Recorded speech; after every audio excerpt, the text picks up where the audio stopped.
जैसे गुरुजी जैसे किसी को अस्थमा की प्रॉब्लम है, इस टाइप के जो लंग्स से रिलेटेड हैं, लीवर से रिलेटेड हैं, किडनी से रिलेटेड है, आपने उसका शुगर के लिए तो बता दिया। अब इसके लिए क्या होगा? इसके लिए हम बता रहे हैं, देखिए ये तो मैं अभी जो मैं बताया हूँ ये तो मैं हम व्यायाम बता दिए, कुछ सूक्ष्म व्यायाम बताए, कुछ शुगर से रिलेटेड बता दिए, सुबह कैसे उठना चाहिए इसके बारे में। अब देखिए 40 के बाद या 50 के बाद के जो हमारे कॉलोनी के साथी हैं, माताएं बहनें हैं, वो जो अभी जो मैं आसन बताए हूँ सबके लिए वो नहीं है, लेकिन जब हम 40 के ऊपर हो जाते हैं तो सबसे ज्यादा ध्यान अपने सांसों पर देना चाहिए। क्यों? क्योंकि जब एक 50 वर्ष के हो जाने के बाद ज़्यादा लोग देखिएगा, किसी को अस्थमा की समस्या, किसी को 2 कदम चलते हैं या 10 कदम चलते हैं तो सांसें उनकी फूलने लगती हैं। सीढ़ियों पर चढ़ते हैं। सीढ़ियों पर चढ़ते हैं, पता लगा कि दम घुटने लगता है, या 4 सीढ़ी चढ़ने के बाद सांसें ऊपर नीचे होने लगती हैं। तो सबसे ज़्यादा है कि आप अपने सांसों वाला अभ्यास बता रहा हूँ कि अपने जो सांस लेने की क्षमता है इसको कैसे इम्प्रूव करना है, कैसे बढ़ाना है। इसके लिए सबसे पहला प्राणायाम हम बताने जा रहे हैं, लंबे गहरे सांसों का अभ्यास।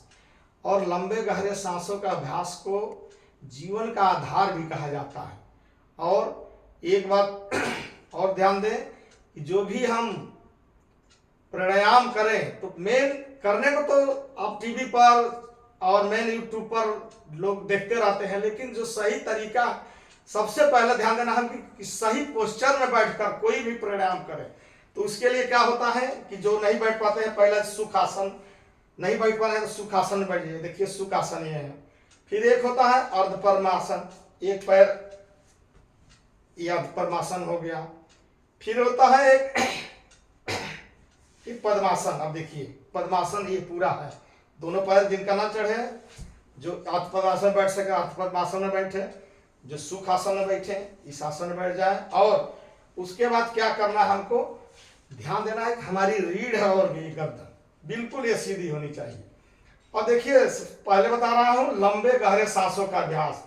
इसमें क्या करना है कि पद्मासन में हम बैठ गए, रीढ़ गर्दन बिल्कुल सीधी, आंखें कोमलता से बंद, चेहरे पर प्रसन्नता का भाव, और हमारा ध्यान हमारे सांसों पर होना चाहिए। यानी कि हम बहुत लोग चैनलों में या टीवी पे या यूट्यूब पर योगा कहते हैं, इसको योग ना कहिए, मतलब योगा ना कहिए, योग कहिए। और योग का मतलब है कि जो भी हम प्राणायाम कर रहे हैं, जो भी आसन कर रहे हैं, हमारा ध्यान सिर्फ अपने आसन या प्राणायाम पर होना चाहिए, सांसों पर ध्यान देना चाहिए।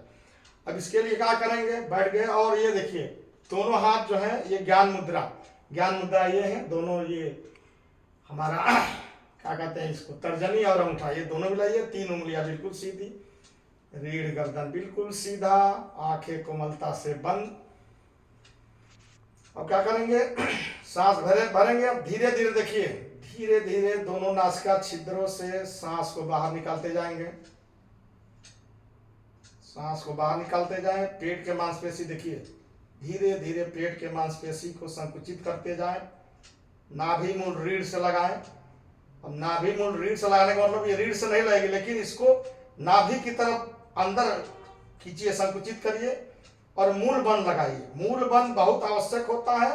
पेट की जितनी हमारी बीमारी है, अगर मूल बंद हमारा जागृत हो गया मतलब, तो मूलाधार चक्र उसको बोलते हैं, मूलाधार चक्र अगर जागृत हो गया तो जो हमारी समस्या, जो पेट की समस्या होती है या वो बिल्कुल सही होता है। देखिए क्या किए, धीरे धीरे नासिका छिद्र से सांस को बाहर निकालेंगे, पेट के मांसपेशी का संकुचन किए, मूल बंद लगाए। मूल बंद का मतलब कि अपने गुदाद्वार को हल्का से ऊपर खींच कर रखा है। सब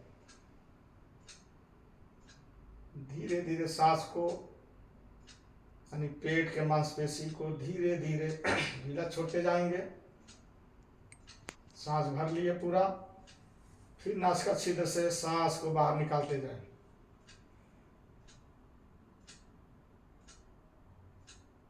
फिर पेट के मांसपेशी को ढीला छोड़ें, अनंत पूर्वक कंठ तक सांस भरे, मूल बल लगाए, यानी कि सांस भरते समय और सांस छोड़ते समय मूल बंद अवश्य लगा कर रखें।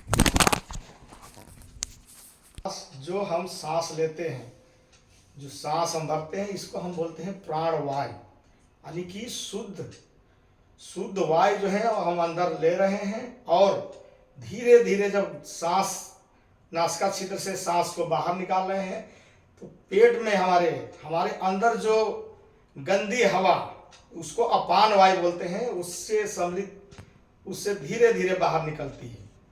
तो इस अभ्यास को प्रत्येक हमारे साथियों को, माता बहनों को कम से कम 3 मिनट जरूर करना चाहिए। अगर 5 मिनट आप कर रहे हैं तो और बढ़िया है। इससे क्या होता है कि हमारे शरीर में एनर्जी जो है मतलब भर जाती है, ऑक्सीजन भर जाता है। इसीलिए इसको जो सांस लेते हैं उसको प्राणवायु बोलते हैं, और धीरे धीरे जब सांस को बाहर निकालते हैं तो अपान वायु है, यानी गंदी जो हवा फंसी है हमारे अंदर वो धीरे धीरे बाहर निकल जाती है। दूसरा एक हमारा प्राणायाम है जिसको बोलते हैं अग्निसार प्राणायाम। अग्निसार प्राणायाम के लाभ बता दे रहे हैं। ये भी कब्ज से रिलेटेड है। पुराना से पुराना कब्ज, हमारे जो पेट बहुत टाइट हुआ है, पेट हमारा ढीला होता है, कब्ज की समस्या, हमारे पुराने से पुराने कब्ज टूटते हैं।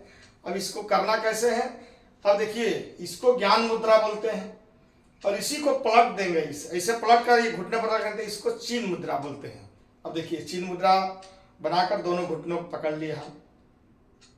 अब क्या करेंगे, इसमें जैसे आनंद पूर्वक कंठ तक सांस भर लिए, धीरे धीरे इसमें क्या करेंगे, धीरे धीरे हम सांस को बाहर, दोनों नासिका छिद्र से सांस को बाहर निकालते जाएंगे। पेट के मांसपेशी का संकुचन करेंगे, मूल बंद लगा लेंगे। अब देखिए क्या करेंगे, सांस के निकली हुई अवस्था में अपने पेट के मांसपेशी को ढीला करना है, अंदर करना नहीं, सांस नहीं लेना। देखिए विधि कैसे मैं कर रहा हूं, ध्यान से देखें सब लोग।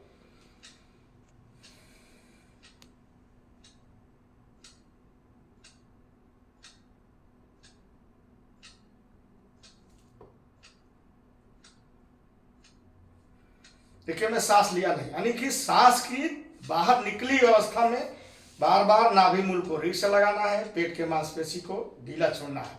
जैसे आप जो है वो करते हैं, क्या बोलते हैं उसको,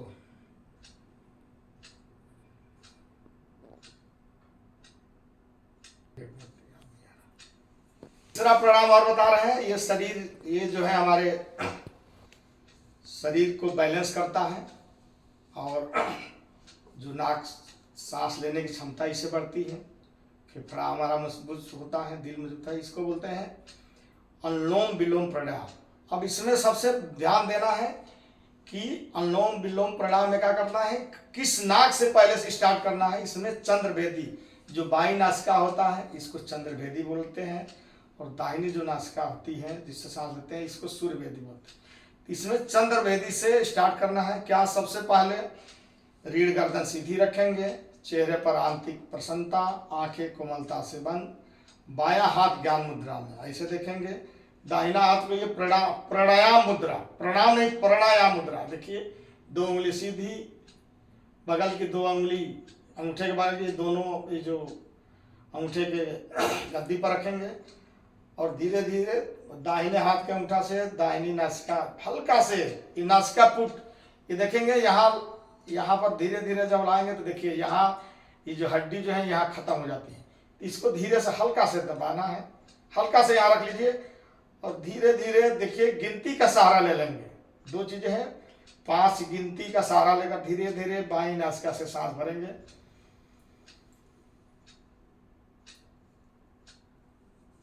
बाई को बंद करेंगे, धीरे धीरे 5 गिनती से दाहिनी नासिका से सांस को निकालेंगे।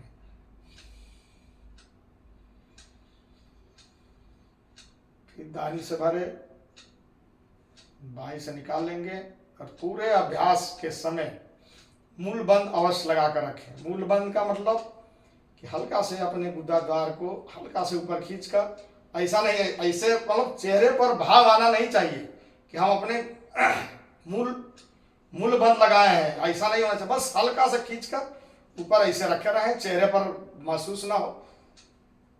और इस अभ्यास को भी 3 से 5 मिनट करना चाहिए। बाई नासिका से सांस भरें, दाहिनी से छोड़ेंगे, फिर बाईं से भरेंगे, दाहिनी से छोड़ेंगे। इसे देखेंगे, इस शरीर का एक बैलेंस बनता है। और कभी कभी लोगों को देखिएगा हमेशा जो सर दर्द बना रहता है, सर दर्द आपका दूर होगा। अनिल भाई अभी बहुत अच्छा क्वेश्चन किए थे कि साइनस का समस्या बना रहता है, तो देखिए इसके लिए है भस्त्रिका प्राणायाम, बहुत ही कारगर है और इसमें हमेशा ध्यान देना है। अभी देखिए मैं अनुलोम विलोम बताया था कि चंद्रभेदी शुरू करते हैं, भस्त्रिका में क्या करते हैं। और इसमें कई जो है बड़े बड़े जो संत हैं या जो योग सिखाते हैं वो कहते हैं कि गर्मी में नहीं करना चाहिए, लेकिन हमारा मानना है कि भाई जब साइनस की समस्या है तो गर्मी जाड़ा हर मौसम में ये रहता है। तो ये भस्त्रिका बता रहे हैं। इसमें क्या करेंगे हम, ये बाई से बंद करेंगे। देखिए यानी कि ये जो है सूर्य भेदी से शुरू करते हैं, यानी कि दाहिने नासिका से। अब देखिए ये बाएं हाथ से ये चिन्ह मुद्रा बनाकर ये बाएं पैर का घुटना पकड़ लेंगे और ये प्रणाम मुद्रा बनाकर पहले ये बाएं नासिका को बंद करेंगे और दाहिनी से जैसे लोहार की भांति देखे हैं बहुत तेज चलती है, तो 15 धीरे धीरे स्टार्ट करके बहुत तेजी से सांस को एक नाक से लेना है, छोड़ना है। अब देखिए, और चेहरे पर खिंचाव तनाव नहीं होना चाहिए। ये देखिए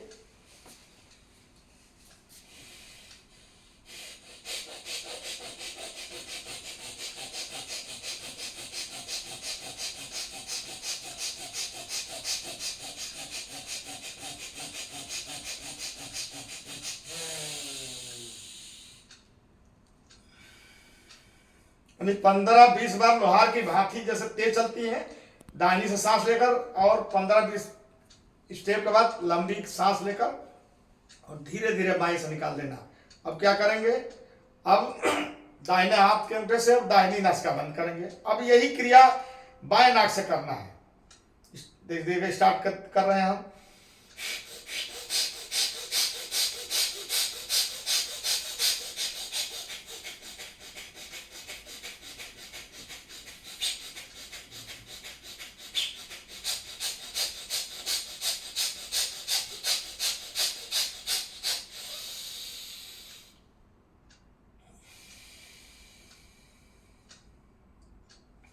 यानी 15-20 स्टेप के बाद बाईं से लंबी गहरी सांस लेकर धीरे धीरे दाहिनी से निकाल देंगे।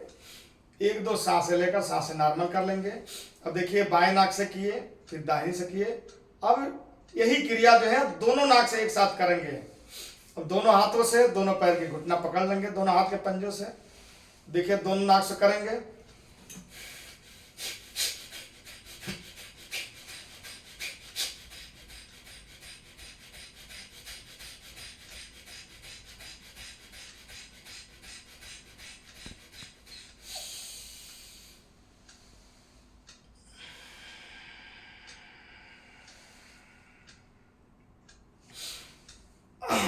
तीन बार भाव। और इसके अलावा ये संभव नहीं है तो एक और है आपका। देखिए रीढ़ गर्दन सीधी रखेंगे। देखिए हाथ, देखिए सांस भरते हुए देखिए,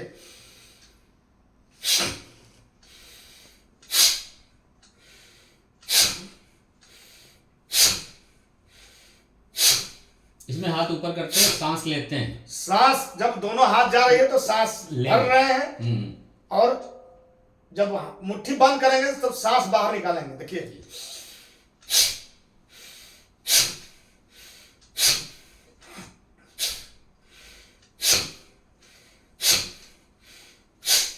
इससे क्या होता है कि एक तो आपकी साइनस की समस्या दूर होती है, सांस नाकों में जो अगल बगल जो मांस जमा रहता है, धीरे धीरे सांस जब फोर्स के साथ लेंगे और छोड़ेंगे तो धीरे धीरे मांस जो है अपने आप धीरे धीरे कटता रहता है। तो जो साइनस की समस्या है वो दूर होती है और फेफड़े भी जो है आपके मजबूत होते हैं। बार बार देखिए, जब आप बार बार जैसे, तो हमारा फेफड़ा क्या हो रहा, सिकुड़ रहा, माने उसका भी एक्सरसाइज हो रहा है, यानी कि हमारे फेफड़े भी इससे मजबूत होते हैं, कंस्ट्रक्शन हो रहा है। हाँ ये देखिए जैसे कोई चीज ऐसे इतना खुल रहा है और जब जल्दी जल्दी ऐसे खोलेंगे धीरे धीरे धीरे धीरे तो सांस लेने की समस्या आपकी जो फेफड़े की जो है हमारी क्षमता बढ़ जाएगी सांस लेने की, ज्यादा अधिक से अधिक ऑक्सीजन जो है वो ग्रहण करेगा। कर दीजिए। एक और बता दे रहे हैं आपको। पद्मासन में अगर ज्यादा देर तक या अर्ध पद्मासन बैठे हैं तो कुछ देर बाद क्या करना चाहिए। अब देखिए, एक बार बताए थे कि शवासन में विश्राम करना। इसमें देखिए बैठे बैठे विश्राम की स्थिति ये है। क्या करेंगे, दोनों पैर के पंजों में 1 से 1.5 फीट का फासला, दोनों पैर के पंजे देखिए दाएं बाएं लुढ़के स्थिति में। इस स्थिति में धीरे धीरे आंखें कोमलता से बंद कर लें, धीरे धीरे लंबा गहरा सांस भरें, छोड़ें। शरीर बिल्कुल आपका एकदम रिलैक्स हो जाएगा। और फिर अगले आसन के लिए या अगले प्राणायाम के लिए आप तैयार हो जाएंगे। नहीं तो ज़्यादा देर तक बैठे हैं तो पैरों को ऐसे ऐसे हिला डुला लेंगे। ऐसे आप हिलाते डुलाते रहेंगे तो देखिए यहाँ से लेकर पैर हिला रहे हैं तो देखिए यहाँ से लेकर ये जो नहीं होता है कि लोग कि हमारा जो है ये पूरा घुटना जाम हो गया है, ये जंघा जाम हो गया, तो देखिए ऐसे हिला रहे हैं तो ये भी एक एक्सरसाइज है। ऐसे देखिए ऐसे कर रहे हैं तो देखिए पंजे, आपके पैर के पंजे घुटने कमर तक देखिए। अब आप लोगों को एक और आसन हम बताने जा रहे हैं जिसका नाम है कपाल भाती। बहुत ही कारगर है। सब लोगों को ये तो कम से कम संभव हो तो 10 मिनट पर डे करिए। तो इससे क्या होता है कि देखिए एक तो सांस लेने की क्षमता बढ़ती है, फेफड़े की क्षमता बढ़ती है। और ये जो इसके पहले मंडूक आसन बताए थे, जो क्या बोलते हैं शुगर वाली समस्या, शुगर की भी ये जो है ये जड़ से खत्म करता है। क्योंकि देखिए इसमें जब हम स्टेप बताएंगे तो बार बार जो है स्ट्रोक मारते हैं तो हमारे ये नाभि के अंदर यहाँ ये कंपन अंदर जाता है, बाहर आता है, अंदर जाता है। तो जो यहाँ इंसुलिन का जो है स्राव होता है, इससे हमारी शुगर की समस्या, तो कपाल भाती जो है शुगर के समस्या में भी इसका बहुत बड़ा समाधान होता है, कारगर है। अब कैसे कपाल भाती कैसे की जाती है, कुछ लोग बहुत तेजी से करते हैं, लेकिन जो 40 साल या 50 साल के ऊपर है उनको प्रयास करना चाहिए कि 1 सेकंड में 1 स्ट्रोक लगाना चाहिए।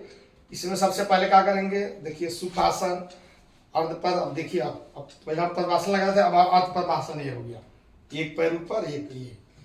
इसको क्या करते हैं, ये चीन मुद्रा बनाइए ऐसे। ये देखिए ये ज्ञान मुद्रा हो गया, इसी को पलट दिया तो चीन मुद्रा हो गया। अब दोनों घुटने पलट रहे, रीढ़ गर्दन सीधी। इसमें क्या करेंगे, धीरे धीरे पहले आनंद पूर्वक कंठ तक सांस भरें। पेट के मांसपेशी का देखिए हल्का सा संकुचन करें, मूल बल लगाए। पूरे अभ्यास में मूल बल लगा रहना चाहिए। अगर खुल जाता है तो बार बार इसको लगा लेना चाहिए।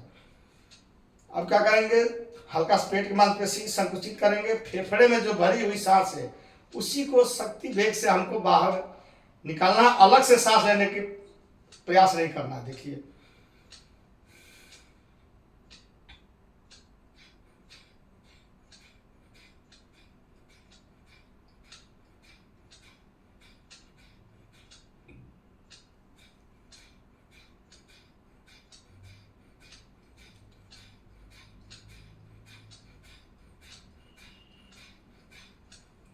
अब इसमें क्षमता अनुसार करना चाहिए। मान लीजिए कोई नया हो या जिनका प्रैक्टिस है, वो एक बार सांस भरे हैं तो 50, 40 या 50 स्ट्रोक लगाते हैं। जो अभी नए साधक हैं या जो हमारे कॉलोनी के साथी बुजुर्ग हैं या जो माताएं बुजुर्ग हैं, उनको क्या करना चाहिए कि धीरे धीरे अपनी क्षमता बढ़ाइए। पहली बार जैसे सांस भरिए, पेट के मांसपेशी की संकुचन, मूल बल लगाइए, 20 स्ट्रोक लगाइए, 1 सेकंड में प्रयास करिए। जो नहीं जल्दी जल्दी कर रहे हैं ऐसे भर लिए।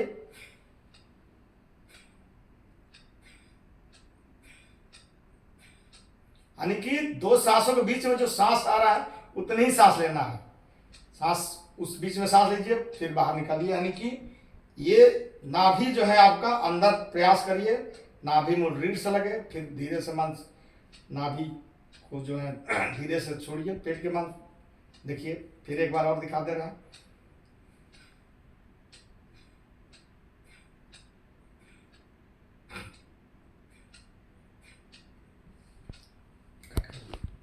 आप थोड़ा रुक। जो बच्चे अगर छोटे हैं या जिनको भूलने की समस्या होती है कि जो याद करते हैं, हाँ। कोई पढ़ाई करते हैं वो भूल जाते हैं, उसका कोई इलाज है? बहुत अच्छा क्वेश्चन किया अनिल भाई। इसके लिए देखिए एक प्राणायाम में है भ्रामरी प्राणायाम जिसको बोलते हैं। इसमें क्या होता है कि भ्रामरी प्रयाग करने से जो हमारे ये जो सोचने की क्षमता, ये जो माइंड या छोटे छोटे हल्का हल्का ब्लॉकेज भी रहता है माइंड में, नहीं होता है कि धीरे धीरे लोगों के पता लगा कि माइंड में मस्सा टाइप का वो हो गया है, ऑपरेशन करना पड़ता है।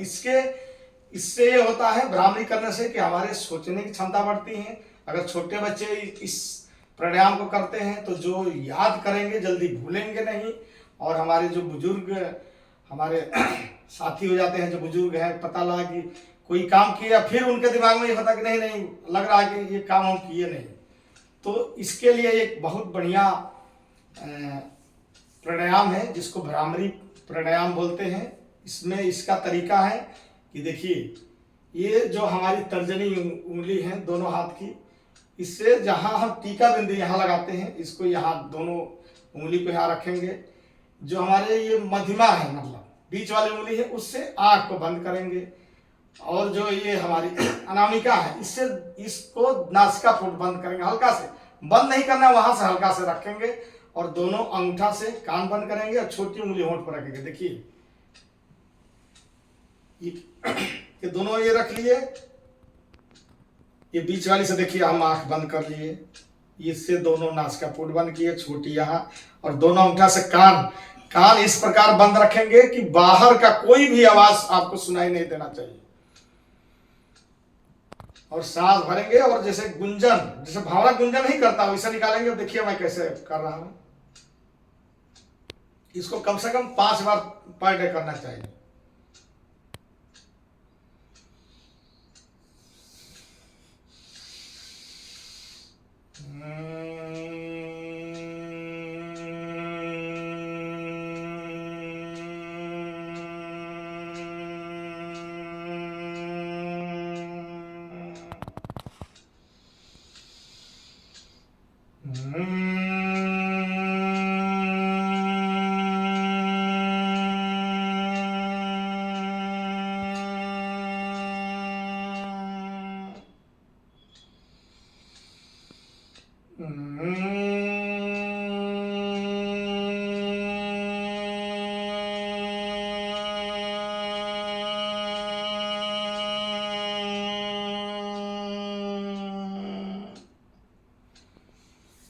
धीरे धीरे आँख खोलेंगे, दोनों हाथ के हथेली को आपस रगड़ेंगे और हल्का से अपने आंखों की सिधाई कर लेंगे।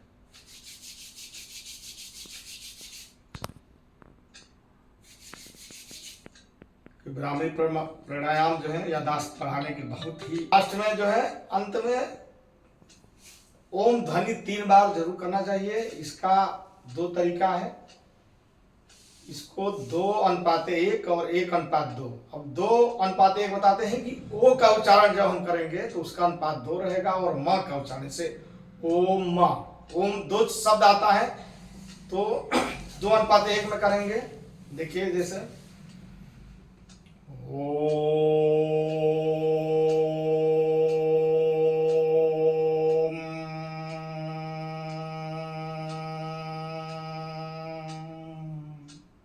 यानी 2:1 का मतलब कि ओ का उच्चारण का अनुपात 2 रहेगा और 1 का अनुपात जो है म का। यानी जब म बोलेंगे तो होंठ हमारे बंद हो जाते हैं। इसको अंत में कोई भी प्राणायाम करने के बाद जो है लास्ट में जो है ओम ध्वनि जरूर 3 बार बोले। एक बार और बोल रहे हैं आप लोग साथ, देखिए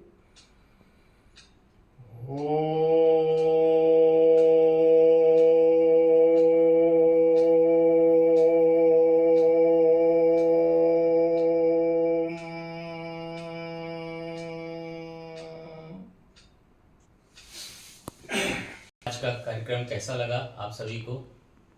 लाइक करें, सब्सक्राइब करें और कमेंट लिखें। अगर कोई क्वेश्चन है तो ठीक है, इसका आगे जवाब दिया जाएगा आपको फिर से।